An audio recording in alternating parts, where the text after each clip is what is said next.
자, 우리가 세상을 살다 보면 때로 이건 정말 내가 감당하기 어렵다. 이건 내 힘으로는 도저히 할 수 없다는 말이 절로 나오는 순간들이 있습니다. 물론 우리가 만능이 아니기 때문에 내가 할 수 없는 일들이 참 많죠. 자, 내 힘으로 분명 감당이 안 되는 일들이 있을 때 우리는 그 앞에서 나의 연약함을 절실히 깨닫게 됩니다. 자, 그런데 여러분, 분명한 것은 나는 할 수 없지만, 내가 능력이 없기 때문에 나는 할 수 없는 일들이 많지만 내 안에서 나와 함께 동행하시는 전능하신 하나님께는 능히 하지 못할 일이 없습니다. 그래서 우리는 내 힘이 아니라 하나님 안에서, 하나님으로 인하여 때론 넘어진 그 자리에서도, 실패한 그 자리에서도 다시 일어설 수 있고 다시 시작할 수 있습니다. 그래서 성경은 우리에게 말하기를 고린도전서 10장 13절에서 이렇게 말합니다. 우리 함께 믿음으로 읽겠습니다. 시작. 사람이 감당할 시험 밖에는 너희가 당한 것이 없나니 오직 하나님은 미쁘사 너희가 감당하지 못할 시험 당함을 허락하지 아니하시고 시험 당할 즈음에 또한 피할 길을 내사 너희로 능히 감당하게 하시느니라. 여러분, 이 말씀은 우리가 오해하지 말아야 될 것은 믿는 자에게 시험이 결코 없다, 그런 뜻이 아닙니다. 하나님의 사람들에게는 감당하지 못할 일이 없다, 감당 불가라는 것이 우리 인생의 결론이 되지 않는다는 것입니다. 하나님은 시험을 허락하시기도 하시는데 여러분, 시험에는 반드시 해답이 있지 않습니까? 그렇기 때문에 하나님이 허락하시는 시험에는 모두가 답이 있다는 거예요. 그리고 그 시험을 지나갈 길을 하나님이 예비하시는데, 그러므로 성도들에게는 막힌 길이 없습니다. 막다른 길이 없다. 세상이 보기에는 때로 끝장 같아 보일지라도 하나님은 반드시 그 길 끝에 또 다른 길을 예비하십니다. 물이 없는 거친 광야에 강을 내시기도 하고 길이 없는 바다에 길을 내시는 분이 하나님이십니다. 그러므로 우리가 혹 감당하기 어렵다고 느껴지는 일을 만나는 그때에도 하나님은 피할 길을 준비하셔서 감당하게 하시는 분이심을 믿으시고, 그런 믿음의 고백으로 날마다 하나님을 의지할 수 있기를 바랍니다. 바울이 그 믿음으로 고백합니다. 빌립보서 4장 13절에서 뭐라고 말하죠? 내게 능력 주시는 자 안에서 내가 모든 것을 할 수 있느니라. 여러분, 이 고백이 오늘 저와 여러분들의 고백으로, 믿음으로 고백되어질 수 있기를 축복합니다. 자, 그런데 여러분, 더 놀라운 복음의 역설이 있어요. 내가 주님 안에서 능히 하지 못할 일이 없다는 것도 놀라운 일이지만, 여러분, 이 말은 거꾸로 말하면 내가 세상에서 하지 못할 일이 없다, 주님으로 말미암아 감당하지 못할 일이 없다는 말은요, 하나님의 은혜로 세상의 시험을 이길 수 있다는 것뿐만 아니라 그 반대로 말하면 세상이, 하나님이 없는 세상, 하나님을 모르는 세상이 믿는 자들을 능히 넘어뜨릴 수 있다 없다? 없다는 것입니다. 우리가 세상을 넉넉히 이길 수 있는데, 그렇다면 세상이 우리를 이길 수 있다는 것이 아니지 않습니까? 그러므로 여러분, 주와 함께 세상을 넉넉히 이길 수 있는 저와 여러분들이라는 사실을 늘 믿으시고 세상을 두려워하지 마십시오. 세상이 아무리 흔들어도 믿음의 사람은 무너지지 않습니다. 세상이 아무리 꺾으려고 해도 끝내 꺾이지 않는 단단함이 우리 안에 있다는 것입니다. 그것은 내가 특별해서가 아니라, 내가 특별히 강해서가 아니라 우리 안에 누가 계시기 때문이죠? 하나님이 살아 계시기 때문입니다. 자, 여러분, 오늘 설교의 제목이 뭐죠? 설교의 제목이 세상이 감당할 수 없는 사람입니다. 그 사람이 누굴까요? 누가 세상이 감당할 수 없는 사람입니까? 오늘 이 말씀을 통해서 바로 저와 여러분들이 그렇게 세상에 감당할 수 없는 사람들로 세워지는 은혜가 있기를 축원합니다. 그러기 위해서 먼저 우리는 하나님의 은혜를 은혜로 여길 수 있어야 합니다. 자, 오늘 본문을 바울이 시작하면서 고린도 교회를 향해서 이렇게 말하고 있는데요. 우리 한번 1절을 같이 한번 읽어볼까요?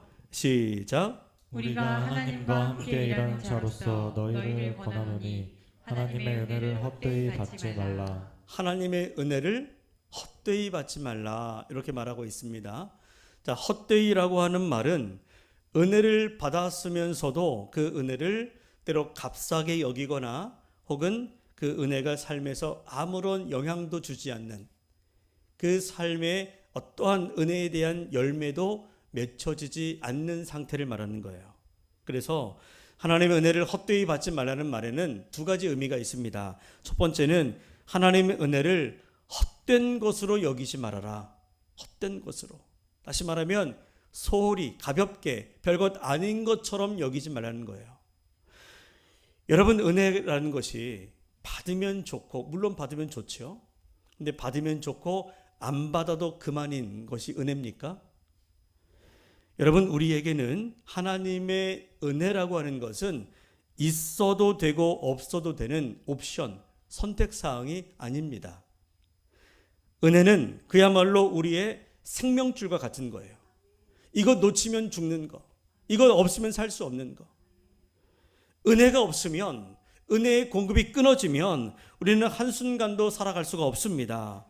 여러분, 지금까지 내가 건강해서 살고 있나요? 내가 성실해서, 내가 능력이 있어서 이만큼 되었고 여기까지 온 것입니까? 그렇지 않아요. 믿음의 사람들에게 그런 고백이 있죠. 하나님께서 붙잡아 주시지 않으면 넘어질 수밖에 없고, 하나님이 지켜주시지 않으면 무너질 수밖에 없지만, 여기까지 내가 온 것은 오직 주님의 은혜요. 하나님이 나를 붙잡아 주셨기 때문에 넘어지지 않았고, 하나님이 나를 지켜주셨기 때문에 무너지지 않았던 것입니다. 그러므로 오늘 내가 숨쉬는 것부터, 하루하루를 살아가는 것과 오늘 이 자리에서 우리가 함께 모여 예배하는 것까지, 그리고 우리 안에 있는 믿음까지도 모든 것이 하나님의 은혜인 줄로 믿습니다. 또한 여러분, 하나님의 은혜를 헛되이 받지 말라는 것은 은혜를 헛된 것으로 여기지 말라는 것뿐만 아니라 그 은혜를 헛되게 만들지 말라는 거예요. 헛되게 만들지 말아라. 하나님께 은혜를 받았는데도 그 은혜가 내 삶에 아무런 영향도 주지 못한다면 그 은혜는 내 안에서 헛된 것이 되는 겁니다. 예를 들어서 누군가가 나에게 귀한 과일을 선물해 주었어요. 이 과일은 우리나라에서 구할 수 없는 그런 귀한 것입니다. 포장도 아주 얼마나 정성스럽게 예쁘게 포장되었는지 그것을 받는 순간에 기분도 좋고 또 마음에 큰 감동이 왔습니다. 자, 그런데 너무 귀한 것을 받아놓고 보니 마음에 그런 생각이 드는 거예요. 야, 이렇게 귀한 것 한 번에 다 먹어치우면 아깝다. 그래서 좀 아껴 먹어야 되겠다. 그래서 이 과일을 주방에 잘 보관해 둡니다. 그리고 특별한 날에 꺼내 먹으려고. 자, 그런데 특별한 날이 쉽게 오지 않는 거예요. 자, 그러면 과일은 시간이 지나면 지날수록 어떻게 됩니까? 썩지요. 썩을 수밖에 없습니다. 그래서 만일 시간이 지나서 먹지 못하고 버리게 된다면 여러분, 무엇이 문제인가요?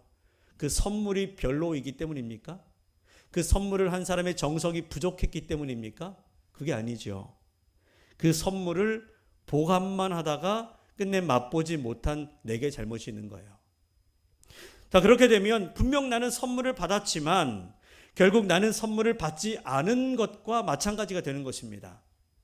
여러분, 선물을 헛되게 만든다는 게 이런 거잖아요. 하나님이 우리에게 은혜를 주셨어요. 여러분들에게 하나님이 은혜를 주셨습니다. 얼만큼 주셨나요?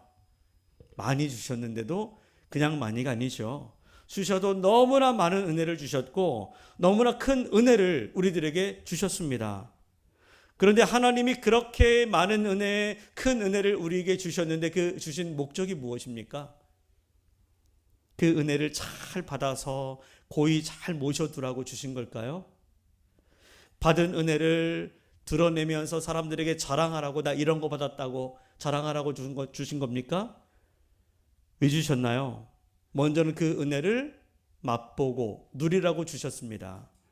그리고 그 은혜를 나만 누리고 나만 맛보는 것이 아니라 그 은혜로 변화되어서 은혜에 합당한 사람으로 살아가라고 주신 것입니다. 그런데 어떤 많은 사람들이 사실은 은혜를 받았다고 말은 하지만 오늘도 저와 여러분들 그렇게 고백하잖아요. 내가 받은 은혜가 너무나 많다. 우린 그렇게 입으로 고백하지만 그 은혜를 때로 내 삶에 적용하지 않을 때가 많습니다. 적용하지 않아요. 말씀을 들었는데도 회개하지 않고, 용서를 받았는데도 용서하지 않고, 위로를 받았는데도 위로하는 사람이 되지 못합니다. 그냥 받은 것으로만 끝나는 거예요.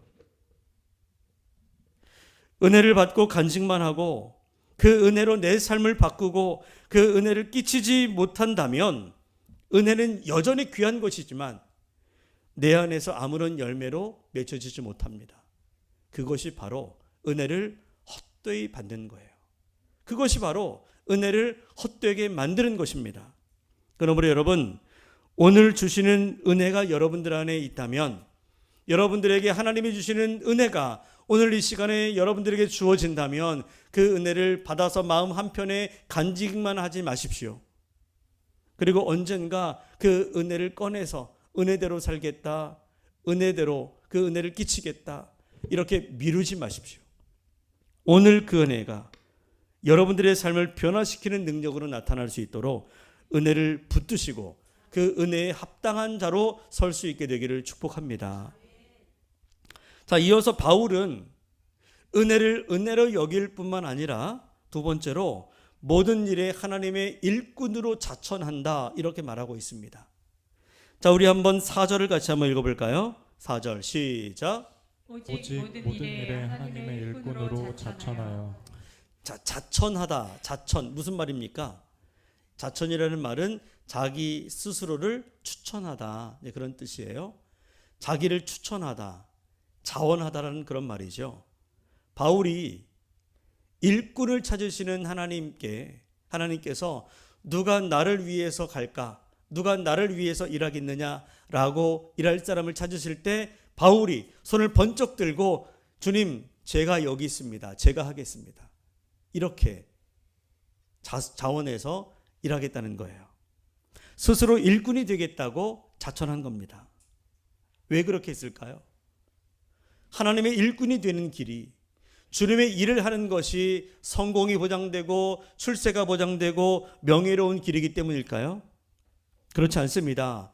사실 하나님의 일꾼이 되는 것은 오히려 그 반대이죠. 그래서 바울이 고백하기도 오늘 성경 말씀에서 자신이 하나님의 일꾼으로 자천해서 영광을 받았다, 축복을 받았다, 이런 말은 하지 않습니다. 오히려 무슨 말을 하죠?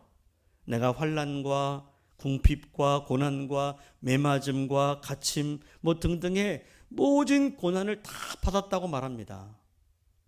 어떻게 그렇게까지 고난을 받으며 살 수 있을까 할 정도로. 여러분, 그렇습니다. 하나님의 일꾼이 된다는 것은 절대로 성공이 보장되고 축복이 보장된 길만은 아닌 거예요. 바울이 사명의 길이 고난의 길이라는 사실을 몰랐기 때문에 그 길을 선뜻 나선 것이 아니죠. 너무나 잘 알고 있습니다. 왜냐하면 바울이 그렇게 사명의 길을 가는 사람들을 괴롭혔던 사람들이잖아요. 그렇기 때문에 그 길 가는 것이 얼마나 힘들고 어려운 것을 너무나 잘 알아요. 그러나 바울은 자원해서 하나님의 일꾼이 됩니다. 여러분, 무엇이 그로 하여금 그 길을 가게 만들었을까? 바로 바울 안에 하나님이 주신 은혜가 충만했기 때문입니다. 그 안에 은혜가 있었기 때문이에요. 여러분, 이런 말이 있죠. 재능이 있는 사람은 노력하는 사람을 이기기 어렵고 또 노력하는 사람은 즐기는 사람을 당해내기 어렵다. 아무리 재능이 있어서 많은 일들, 잘하는 일이 있어도 재능이 있는 사람보다 노력하는 사람이 더 낫다는 얘기죠.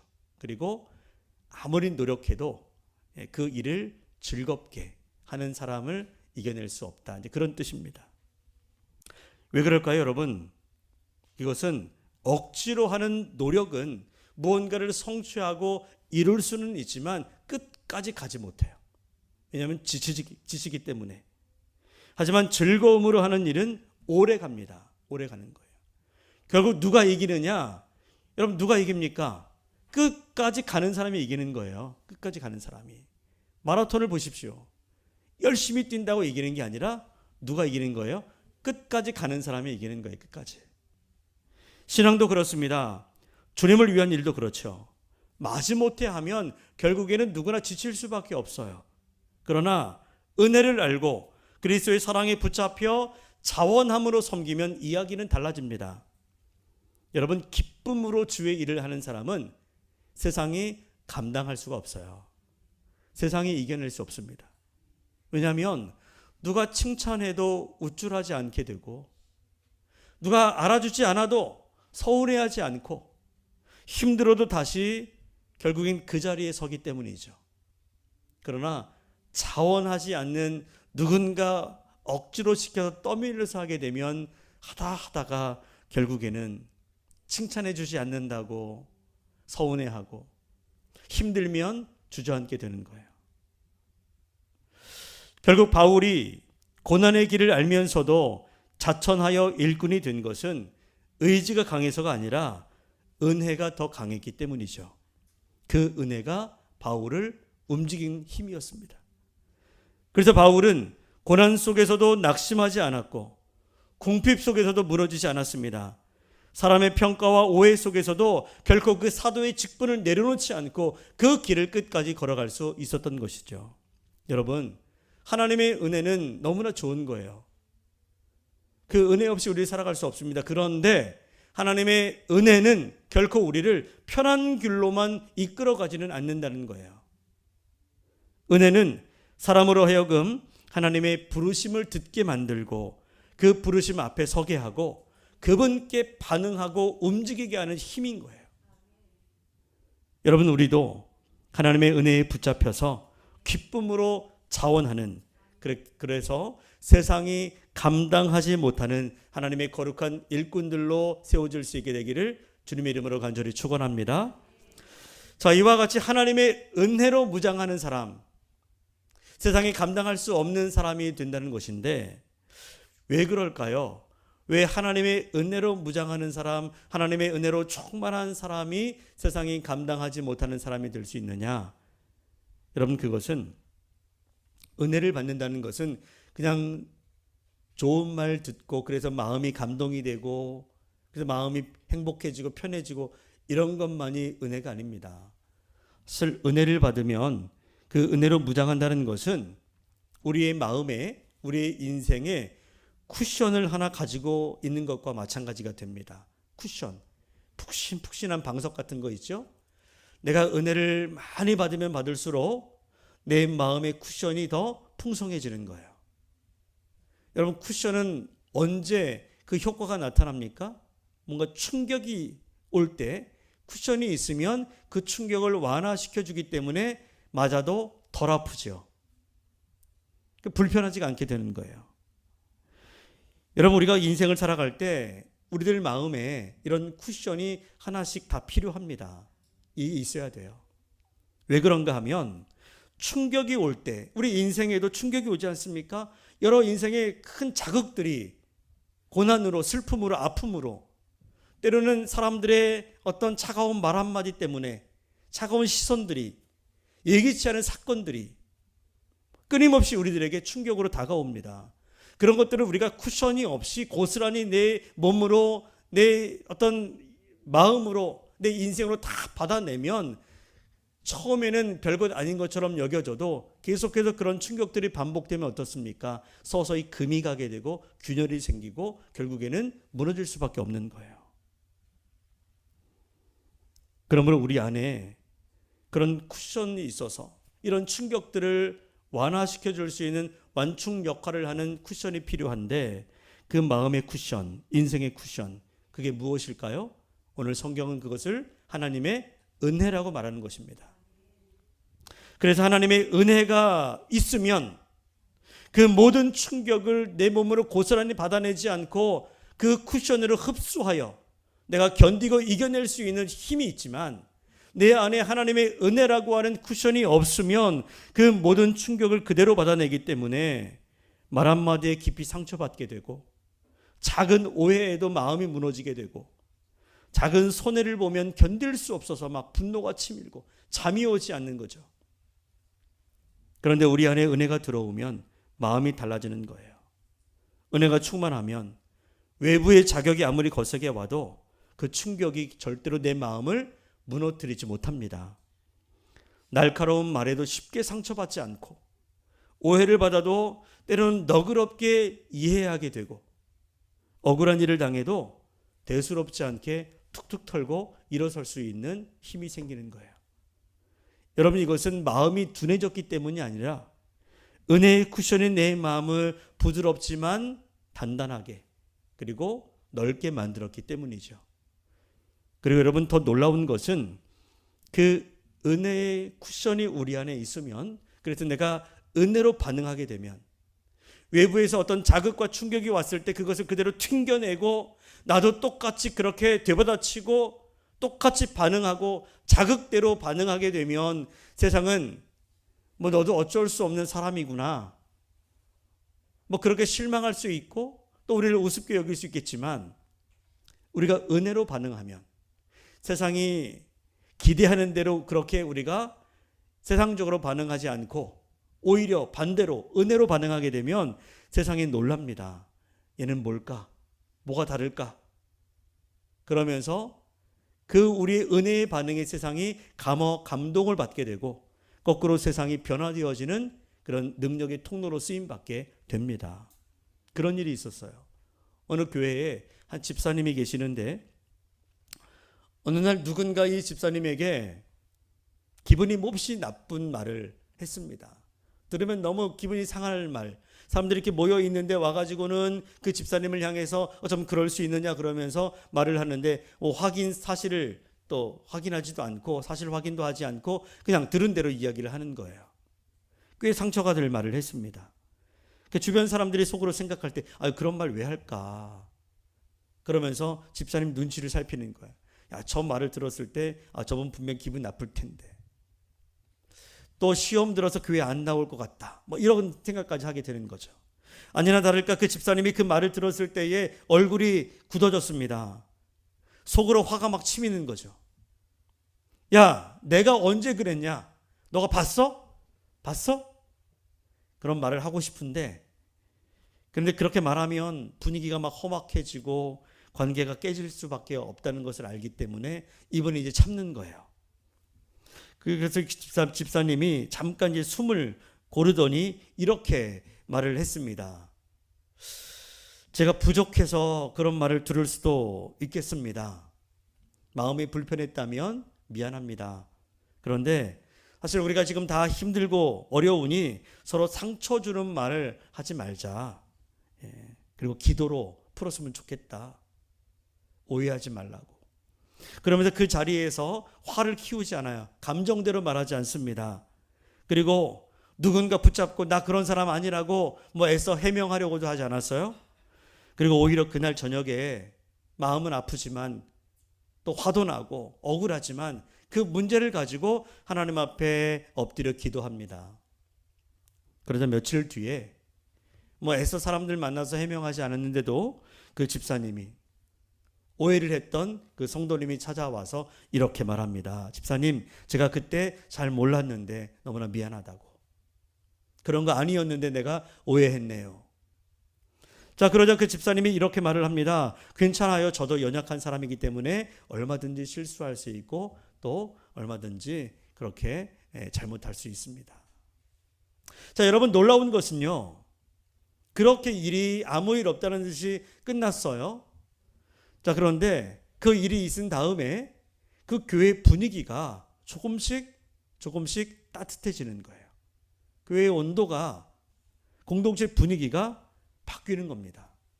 일부러 그러려고 한 것도 아니지만 그렇게 누군가를 품어주고 이해하고 은혜로 반응하는 그런 모습들이 사람들에게 보여지는 것, 그것을 통해서 교회의 분위기가 따뜻해지더라는 것입니다.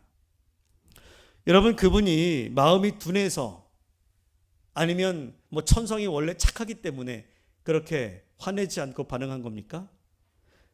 오히려 그 집사님도 마음이 더 민감한 사람이에요. 예민한 사람입니다. 하지만 그분 안에 무엇이 있었기 때문이죠?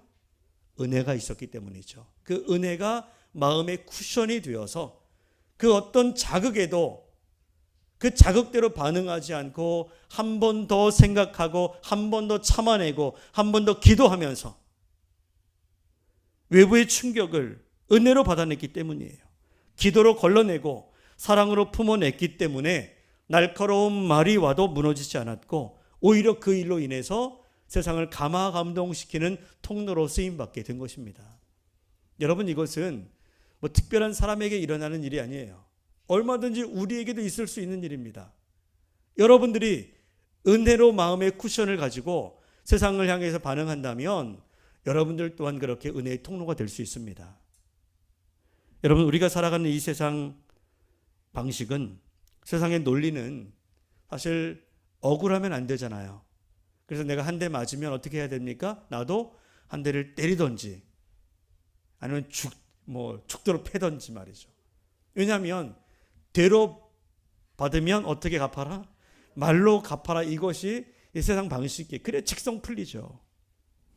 당하기만 하고 있으면 호구로 잡히기 때문에 더 당하게 된다는 것을 알고 있어서 본때를 보여줘야 된다. 이런 생각들이 우리 안에 가득해요. 하지만 은혜의 사람은 달라요. 은혜의 사람은 상처를 상처로 되갚지 않습니다. 누군가 불쾌한 말을 했다고 해서 그 말을 그대로 놔도 더 쏘아붙이지 않아요. 은혜가 충만한 사람은 그런 여러 가지 외부의 자극과 아픔들을 내가 받았을지라도 그것들을 기도의 제목으로 바꾸어 주님 앞에 내려놓는 사람이 됩니다. 인생을 송두리째 뒤흔드는 고난이 찾아와도 은혜의 쿠션을 가진 사람은 문제 때문에 낙심하지 않고 오히려 문제 때문에 하나님 앞에 더 가까이 나아가게 되고 인생의 모든 해답의 주인 되시는 하나님을 더 의지하게 됩니다. 바로 여러분들이 그런 은혜의 쿠션을 소유한 자들의 삶이 될 수 있기를 축복합니다. 바울의 삶이 그랬잖아요. 바울. 오늘 본문에서도 말하기를 자신이 하나님의 일꾼이 된 것 때문에 말할 수 없는 고난을 겪었다고 이야기합니다. 그런데 그 가운데서도 바울이 무너지지 않았어요. 그 엄청난 고난들, 환난, 궁핍, 고난, 매맞음, 갇힘, 수고로움, 난동, 또 자지 못함, 먹지 못하는 것, 인간이 당할 수 있는 모든 고난들을 다 겪었는데도 바울이 넘어지지 않습니다. 그 길 포기하지 않아요. 바울이 선천적으로 강한 사람이기 때문이 아닙니다. 바울 안에 그 모든 고난과 근심과 자극들을 넉넉히 받아낼 하나님의 은혜가 있었기 때문이죠. 그래서 바울은 그 모든 환난과 고난 속에서도 오직 믿음의 순결을 지켜냈고 모든 것을 견디면서 오히려 세상을 향해서 자비와 거짓 없는 사랑으로 그들을 품어줍니다.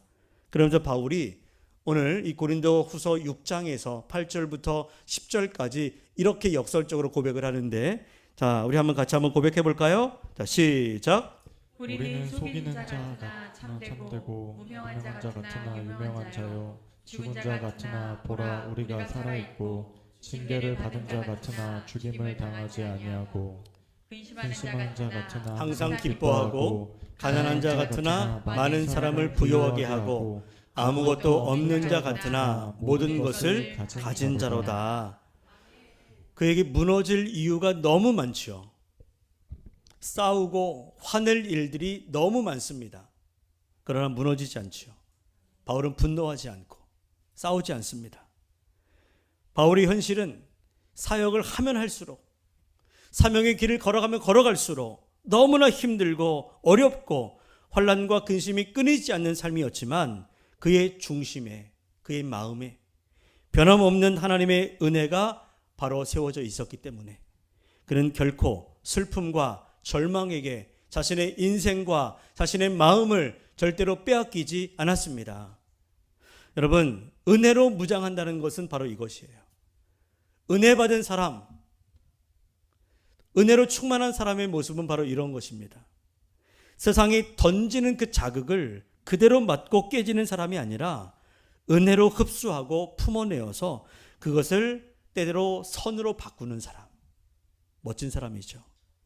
그러니 여러분, 은혜의 쿠션을 가진 사람을 세상은 절대로 감당해낼 수가 없습니다. 강한 사람이 세상을 이기는 것이 아니라 은혜로 충만한 사람이 세상을 이기는 거예요.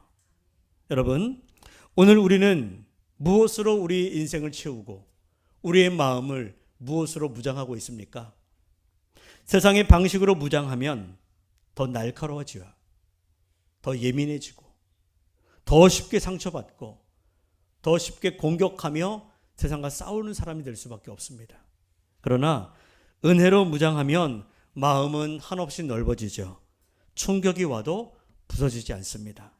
오히려 품어낼 수 있고, 때로는 그 충격 때문에, 그 외부의 자극 때문에 오히려 하나님을 더 깊이 찾게 되어서 우리는 그로 인해서 더 거룩해지고 더 성숙해지고 더 주님을 닮아가는 사람이 될 수 있습니다. 그러므로 오늘 저는 저와 여러분 이렇게 기도했으면 좋겠어요. 이것이 오늘 우리의 기도와 우리의 삶이 되기를 소망합니다. 우리 앞에 화면을 보면서 함께 기도하겠습니다. 시작. 주님, 내 마음에 은혜의 쿠션을 채워 주옵소서. 세상이 흔들어도 무너지지 않게 하시고 세상이 던지는 자극을 은혜로 품어내어 선으로 바꾸는 사람이 되게 하옵소서. 세상이 감당할 수 없는 사람으로 세워 주옵소서. 아멘.